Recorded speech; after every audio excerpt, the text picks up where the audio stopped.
DASTA and Fine Arts decided, well, what about talking about ancient technologies and their relevance for contemporary life? And we decided that it would be about not only industry, but one of the first things Jiaozhong told us was this area's economic well-being is agricultural. It's their base. It's not only their food, it's their economic base. So if you say irrigation system, those are completely interwoven, right? So the first thing I would say is looking at what the protective zone is for this heritage. It's not concentric. It has to be mapped against topography, against water systems, against the way in which the systems that were created that supported this religious ceremonial core area, those all have to be integrated. So the first kind of lens you would put on this place, looking at it from a cultural landscape perspective, would be to say, what are the systems that are completely integrated with the land and humanity that have shaped it over time, and how would those be captured and interpreted? And the shape of your World Heritage Area would change, which would mean that that would set you on a course for understanding it, also understanding how your protection mindset would shift, because you would be protecting an agricultural irrigation system as well as monuments. And then if you look at it another way and say settlement patterns, and you begin to talk about the historic urban landscape, because settlements of all types are addressed in the UNESCO Historic Urban Landscape recommendation, you would look at the relationships between settlements and land uses and adjacencies. And we have some very ragged and sharp adjacencies and transitions in the site today. So one of the things we talked about on site, and certainly in observation, is that everything shouldn't be treated the same. When you have resources of particular types, the management of them needs to relate to the function, the meaning, the contemporary use, the historical values. So you would manage a settlement next to a ruin, next to a canal, understanding all those components and the needs of those components to be protected and presented into the future. But to me, it's very exciting to think about it as a cultural landscape construct, and I've given you like just 2 examples, a water system and how you think about settlements. There are probably 15 examples.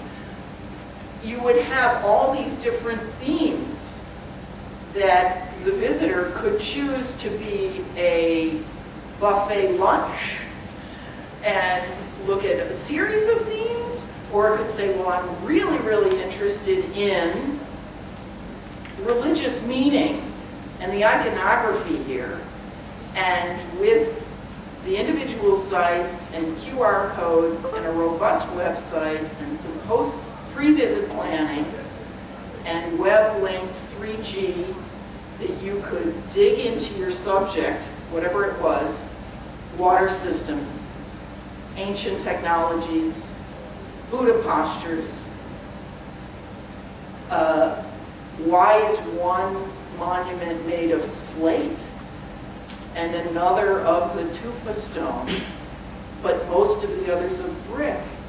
Materials, technology. So you have all these possible avenues, and if this opening up the conceptual approach would lead you to this real richness and the ability to have the site really feel welcoming to people with a variety of interests.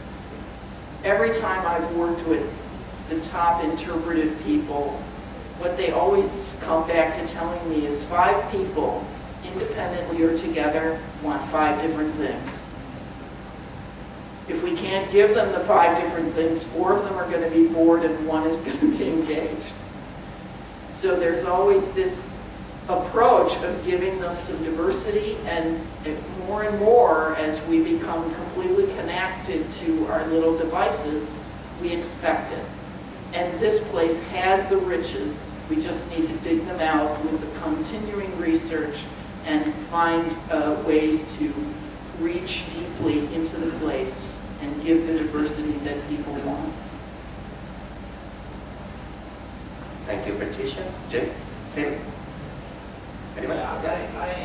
Yeah, I just wanted to pick up on and say thank you for intervention, and just to point out this issue goes beyond tourism, because we just 2 days ago had a meeting in Ayutthaya on doing a flood preparation plan for that site. Now that site, Thailand went through major floods in 2011. A third of the country was underwater for about 8 weeks. That site was underwater for about 7 weeks. And yet the whole technology was built for floods a couple hundred years ago. And the last 50 years of rapid development has ignored that knowledge, which was here for centuries. And it has resulted in mass flooding.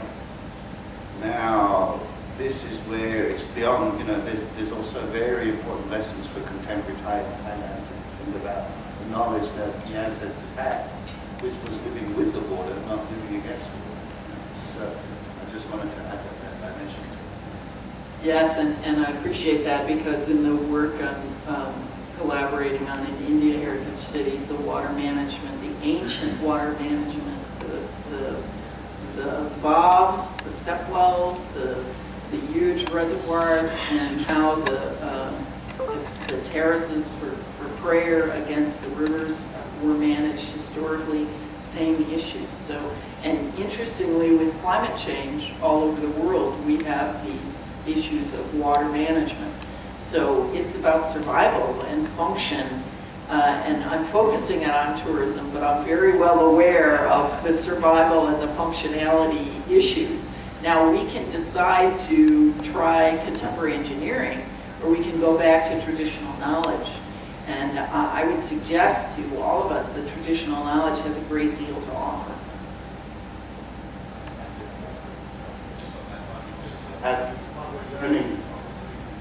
What we're doing in Ayutthaya is trying to do modeling now on whether we could use a traditional system. Unfortunately, the larger landscape has been so much altered that it will no longer be a question of just reopening traditional canals and things, because that will not be enough. But the lesson coming out was there was a management system in place that worked for centuries and has been ignored through rapid development. So it's time to rethink. Yeah, the comments that Yutan made and much of what Patricia you said makes me think, again, as a business person, branding. You talk about what image do you want to project to the Chinese tourist, and you talked about the diversity of experiences. And, so I kind of bring that back to my point of bringing the right visitor in and the right mindset, and developing infrastructure and promotional messaging that attracts more of the right kind of people. And so as you look at that mosaic of the broad experiences here at Sukhothai, we talked this morning about adding on, besides archaeological features, birding and flora and fauna. Now you talk about water management, irrigation systems, which I hope all my Thai friends, water management is improved in this country in the future. But anyway, it's, again, this concept of branding and figuring out what is it we want to project. There's so much here, and there's so many opportunities and so many possibilities, and you can weave different elements in.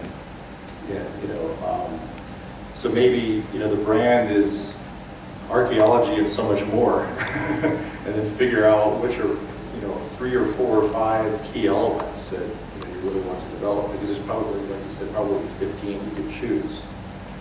But I think as you start broadening the image for different audiences, because again, sustainable tourism, I hope I made the point earlier that It's not about limiting the number of visitors. I don't think the government of Thailand would have formed DASTA if it was about limiting visitors. We want to grow tourism. We want to grow the economy. So it's like, how do we get the right visitor in the right frame of mind, spending more time, spending more money with an authentic, engaging experience that protects the place. That's what we're talking about. And that, so once you get the right imaging, then from there you go on to infrastructure and everything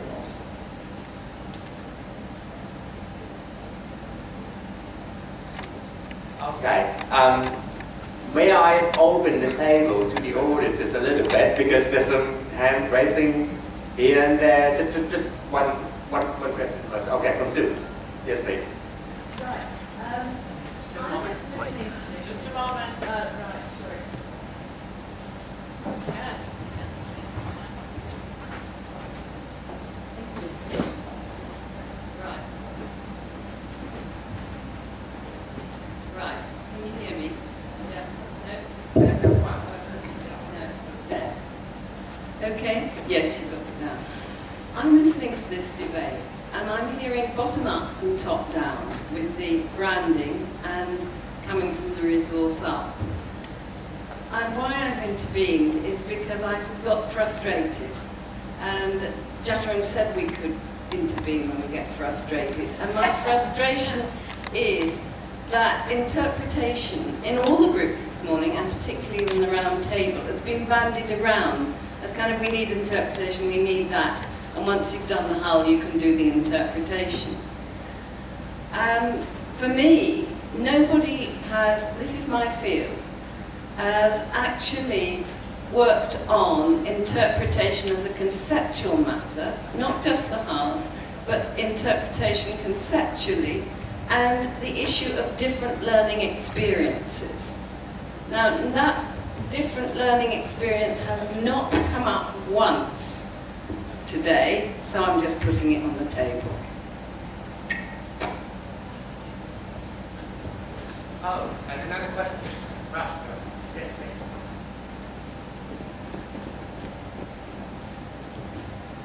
Thanks, Ken. A couple of questions and a couple of comments. Tim, you might be able to